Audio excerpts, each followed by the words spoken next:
Mais c'est un haut lieu de notre histoire qui a quelquefois été dramatique que ce fort de Joux. D'abord en bois au Xe siècle et puis reconstruit en pierre au XIIe.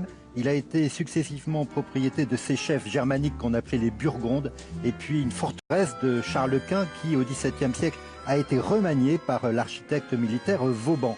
Le fort fut une prison d'État sous l'Ancien Régime jusqu'à l'Empire, donc en passant par la Révolution.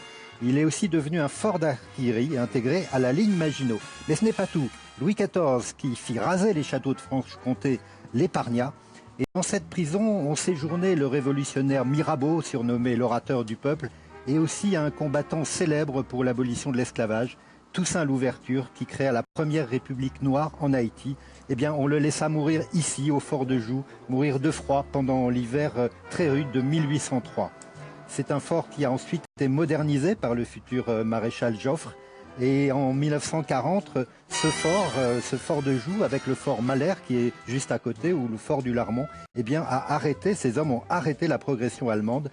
Mais le maréchal Pétain décida en juin de signer l'armistice.